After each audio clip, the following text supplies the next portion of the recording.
शाहजहां। इतिहास, वास्तुकला, पुत्र, पत्नी, प्रशासनिक, सैन्य अभियान और दक्कन नीति। मुगल साम्राज्य के 5वें सम्राट शाहजहां अपनी भव्य स्थापत्य दृष्टि और पूरे भारत में मुगल प्रभाव के विस्तार के लिए प्रसिद्ध है। उनका शासनकाल मुगल स्थापत्य कला के शिखर पर था, जो साम्राज्य के सांस्कृतिक और कलात्मक उत्कर्ष का प्रतीक था। YouTube channel tales of heart and mind का उद्देश्य शाहजहां की स्थापत्य उपलब्धियों, सैन्य अभियानों, धार्मिक नीतियों और मुगल साम्राज्य पर उनके स्थायी प्रभाव का विस्तार से अध्ययन करना है।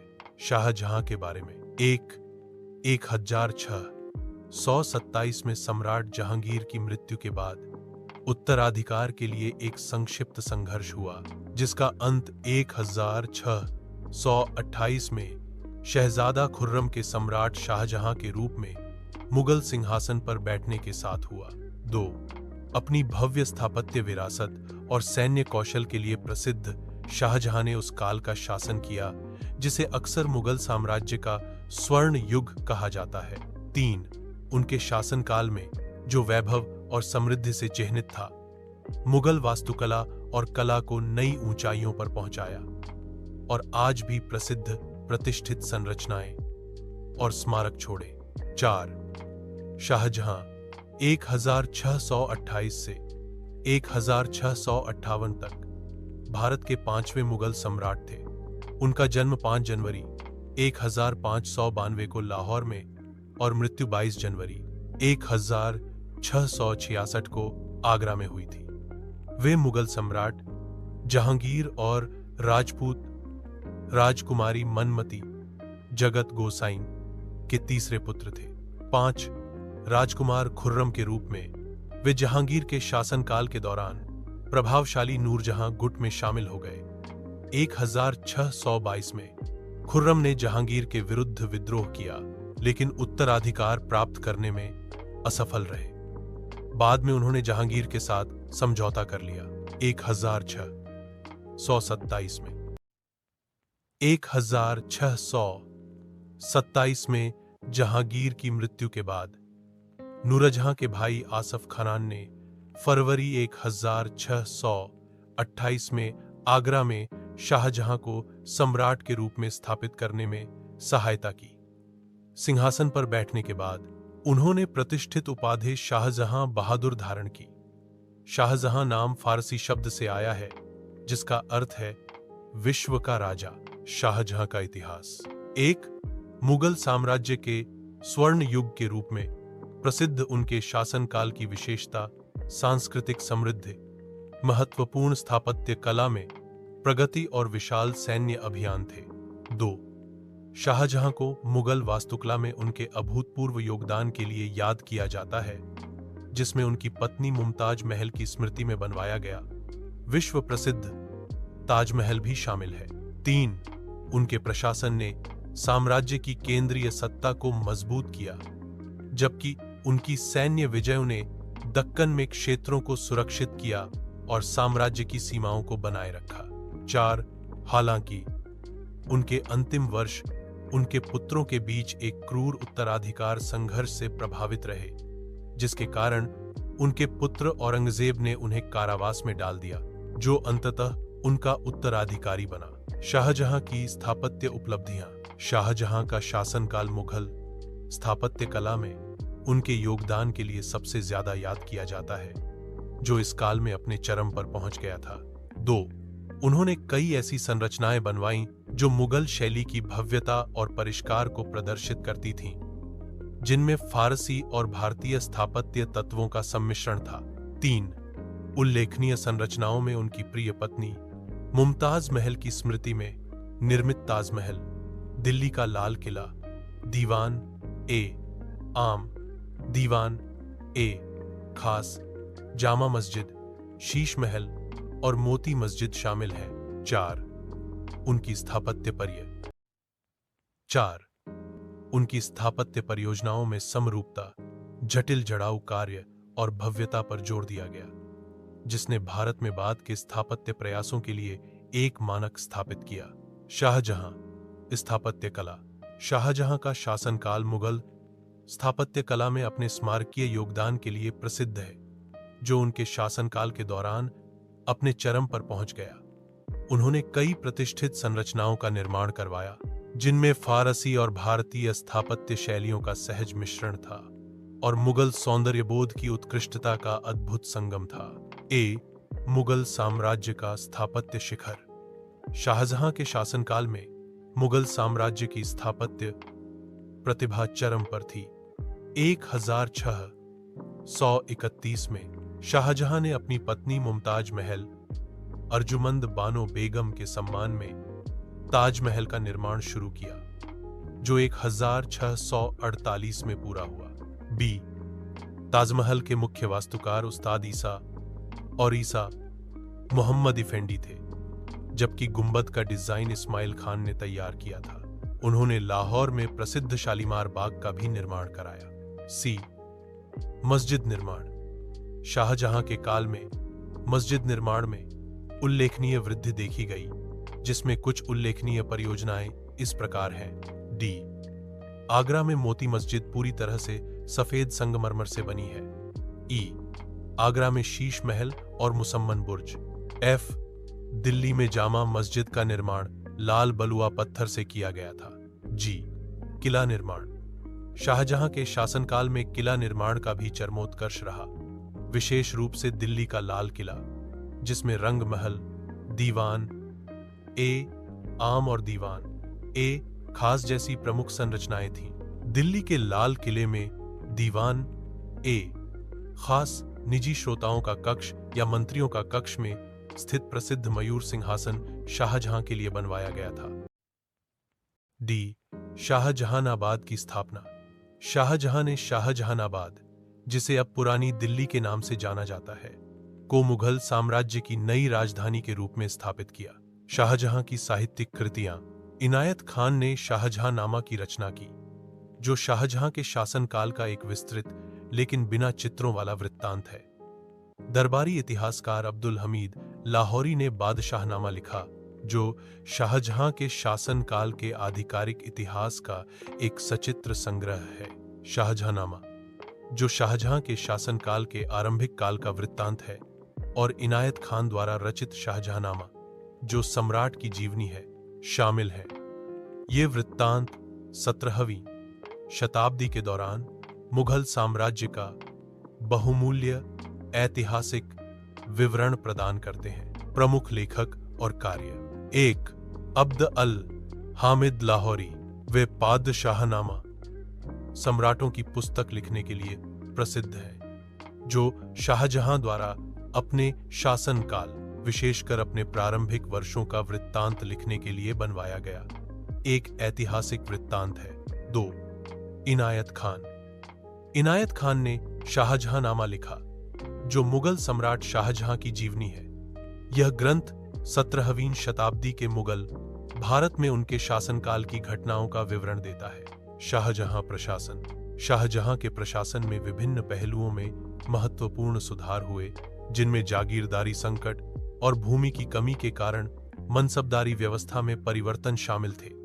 उनके शासनकाल में प्रशासनिक इकाइयों का पुनर्गठन किया गया, धर्मार्थ अनुदानों की निगरानी को सुदृढ़ किया गया और नए दरबारी शिष्टाचार लागू किए गए, जिससे शासन को सुव्यवस्थित किया गया और व्यवस्था बनाए रखी गई। मनसबदारी व्यवस्था। शाहजहां के शासनकाल में जागीरदारी संकट और भूमि की कमी के कारण मनसबदारी व्यवस्था। शाहजहां के शासनकाल में जागीरदारी संकट और भूमि की कमी के कारण मनसबदारी व्यवस्था में सुधार हुआ। मनसबदारों की संख्या में वृद्धि हुई, लेकिन अब उन्हें मासिक वेतन दिया जाता था। यदि किसी मनसबदार को पूरे 12 महीने का वेतन नहीं मिलता था, तो वह अपने पद को प्रभावित किए बिना सवारों की संख्या कम कर सकता था। यदि 6 महीने का वेतन बकाया रहता था, तो सवारों में बड़ी कटौती की अनुमति दी जाती थी। हालांकि मनसबदार का पद और वर्गीकरण बरकरार रहता था। सद्र। उस सुदूर की भूमिका। वह धार्मिक विभाग का प्रमुख था, जो मुख्य रूप से शरीयत के कानूनों को बनाए रखने के लिए जिम्मेदार था। उसे नकद वजीफा और भूमि अनुदान, सुयुर्घल, इनाम, मदद माश दोनों के रूप में धर्मार्थ दान के वितरण का प्रबंधन भी सौंपा गया था। 3. शाहजहां के अधीन सदर की प्राथमिक जिम्मेदारी भत्तों और धर्मार्थ अनुदानों के आवंटन और प्रबंधन की देखरेख करना थी। 4. सद्र नए या नवीनीकृत अनुदानों के लिए आवेदनों की जांच करता था और उन्हें अनुमोदन के लिए सम्राट के समक्ष प्रस्तुत करता था। 5. वह यह भी सुनिश्चित करता था कि धर्मार्थ निधि और भूमि अनुदान सही व्यक्तियों को वितरित किए जाएं और उनका उचित उपयोग किया जाए। 6. दान वितरण भी सदर के कार्यालय के माध्यम से किया जाता था। प्रशासनिक इकाइयां। शाहजहां के शासनकाल में चकला नामक एक नई प्रशासनिक इकाई का उदय हुआ, जो परगनाओं का एक समूह था। सरकार एक स्थापित प्रशासनिक प्रभाग था जिसमें कई परगने शामिल थे और आगे मोहल्लों या मौजों, गांवों में विभाजित थे। सरकार के 2 प्रमुख अधिकारी थे। 1. फौजदार, सरकार का कार्यकारी प्रमुख। उसकी भूमिका कानून व्यवस्था बनाए रखना, विद्रोहों का दमन करना और लोगों के जीवन और 1. फौजदार, सरकार का कार्यकारी प्रमुख। उसकी भूमिका कानून व्यवस्था बनाए रखना, विद्रोहों का दमन करना और लोगों के जीवन और संपत्ति की रक्षा करना था। फौजदार का अधिकार क्षेत्र अलग अलग हो सकता था। कभी कभी क्षेत्र की आवश्यकताओं के आधार पर कई सरकारों या चक्लों को कवर करता था। 2. अमलगुजार, अमलगुजार सरकार स्तर पर राजस्व संग्रह के लिए जिम्मेदार था। दरबारी शिष्टाचार में सुधार, समर्पण के सर्वोच्च रूप में सिजदा, पूर्ण सजदा की प्रथा के स्थान पर 4 तस्लीम, 4 बार दोहराया जाने वाला अभिवादन और जमीन बोस, धरती को चूमना ने ले ली। शाहजहां के सैन्य अभियान और विजय। एक शाहजहां एक कुशल सेनापति थे जिन्होंने मुगल साम्राज्य के विस्तार और सुरक्षा के लिए कई अभियान चलाए। 2. उनके बल्ख अभियान का उद्देश्य काबुल की सीमा से लगे सामरिक रूप से महत्वपूर्ण बल्ख और बदख्शां क्षेत्रों में एक मित्रवत शासक की स्थापना करना था। 3. दक्कन में उन्होंने बीजापुर के आदिल शाह और शिवाजी के पिता शाहजी भोंसले की सहायता प्राप्त करके अहमदनगर के स्वतंत्र राज्य को अपने अधीन करने पर ध्यान केंद्रित किया। 4. अस्थायी प्रतिरोध के बावजूद उन्होंने अहमदनगर को सफलतापूर्वक मुगल नियंत्रण में ला दिया। 5. बाद में उन्होंने बीजापुर और गोलकुंडा के शासकों को मुगल आधिपत्य स्वीकार करने के लिए मजबूर किया, जिससे दक्कन में अपेक्षाकृत स्थिरता का दौर आया। 6. शाहजहां अपनी सैन्य शक्ति और आक्रामक विस्तारवादी नीतियों के लिए विख्यात है। उनके शासनकाल में मुगल साम्राज्य मुख्यतः सफल सैन्य अभियानों के माध्यम से अपने क्षेत्रीय शिखर पर पहुंचा। 7. दक्कन अभियान 1630 और 1636 के बीच शाहजहां ने दक्कन सल्तनतों के विरुद्ध सफल अभियान चलाए। उनकी दक्कन नीति। 6. दक्कन अभियान 1630 और 1636 के बीच शाहजहां ने दक्कन सल्तनतों के विरुद्ध सफल अभियान चलाए। उनकी दक्कन नीति अधिक सफल रही। उन्होंने अहमदनगर को हराकर उस पर कब्जा कर लिया। बीजापुर और गोलकुंडा दोनों ने सम्राट के साथ संधि की। 7. शाहजहां ने दक्कन में 4 मुगल प्रांत स्थापित किए: खानदेश, बरार, तेलंगाना और दौलताबाद। ये प्रांत उसके पुत्र औरंगजेब के अधीन थे। 8. कंधार अभियान 1639 और 1647 के बीच शाहजहां ने कंधार और अन्य पैतृक भूमि को पुनः प्राप्त करने के लिए उत्तर पश्चिमी सीमा पर एक लंबा अभियान चलाया। 1646 में मुगल सेनाओं ने बदख्शां और बल्ख पर कब्जा कर लिया। हालांकि बल्ख को 1647 में छोड़ दिया गया और उसे पुनः जीतने के बाद के प्रयास विफल रहे। 1649 में फारसियों ने कंधार पर पुनः विजय प्राप्त की। 1.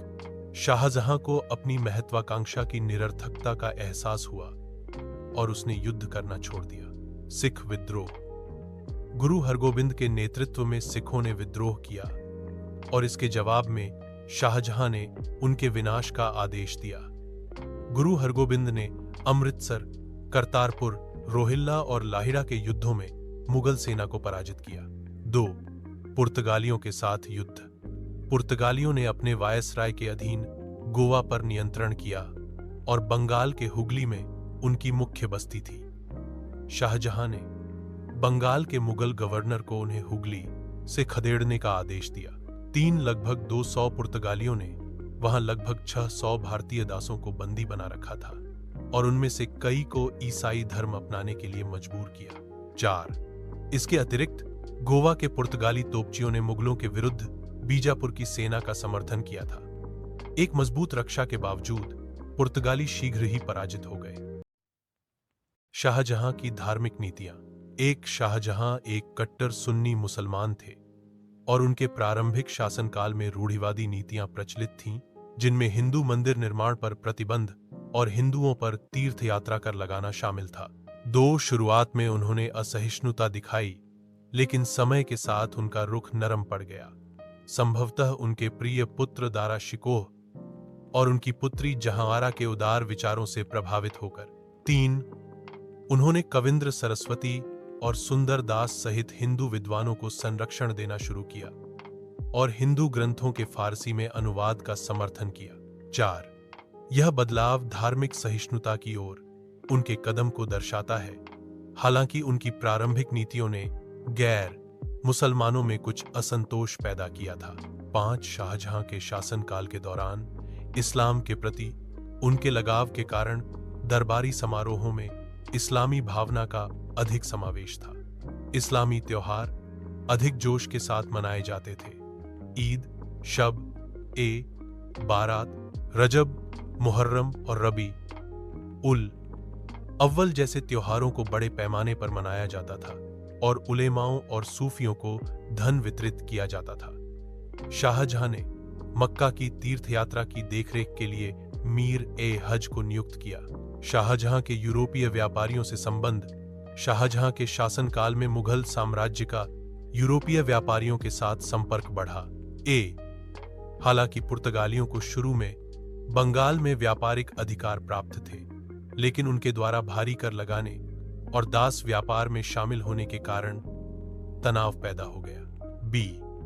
1641 में शाहजहां ने हुगली में पुर्तगाली गढ़ पर हमला करके उसे अपने कब्जे में ले लिया।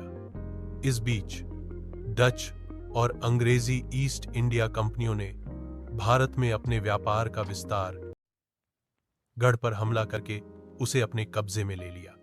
इस बीच डच और अंग्रेजी ईस्ट इंडिया कंपनियों ने भारत में अपने व्यापार का विस्तार किया और सूरत, आगरा और हुगली में केंद्र स्थापित किए। हालांकि यूरोपीय प्रभावों से सावधान शाहजहां के शासनकाल में अंतरराष्ट्रीय व्यापार में वृद्धि हुई, जिससे मुगल राजकोष समृद्ध हुआ।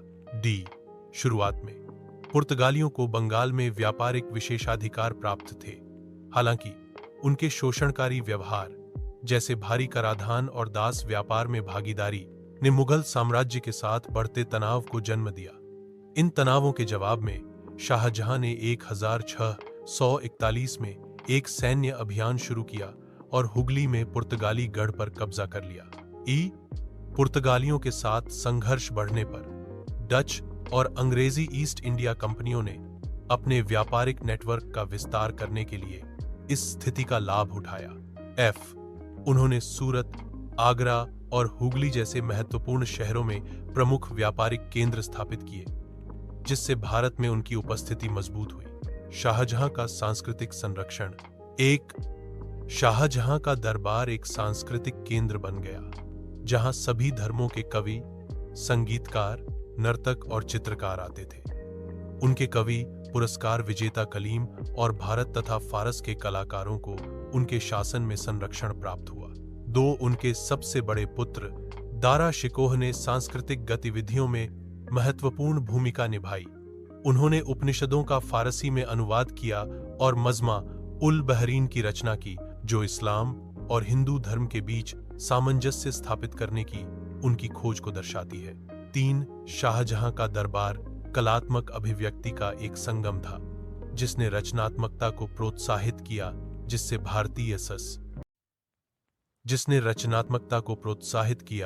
जिससे भारतीय संस्कृति समृद्ध हुई। 4. जैसा कि समकालीन कवि अली कुली सलीम ने उल्लेख किया है, शाहजहां को फारसी कविता का एक महान संरक्षक माना जाता था। उनके शासनकाल ने भारत में फारसी साहित्यिक संस्कृति के पूर्ण विकास को चिह्नित किया। हमादान के अबू तालिब कलीम ने कुदसी के बाद दरबारी कवि के रूप में कार्यभार संभाला और कई रचनाएं लिखीं, जिनमें शाहजहां की उपलब्धियों का विवरण देने वाला एक महाकाव्य पादशाहनामा भी शामिल है। 5. इस काल के सबसे प्रमुख फारसी कवि तबरीज के मिर्जा मोहम्मद अली सैब थे, जिन्होंने फारसी कविता की एक नई शैली विकसित की। इस्फहान लौटने पर उन्होंने अपने काम पर भारतीय संस्कृति के प्रभाव को स्वीकार करते हुए भारत को दूसरा स्वर्ग कहा। शाहजहां की दक्कन नीति। 1. दक्कन क्षेत्र में शाहजहां की रणनीतिक रुचि अहमदनगर, बीजापुर और गोलकुंडा से उत्पन्न होने वाले लगातार खतरों से प्रेरित थी। 2.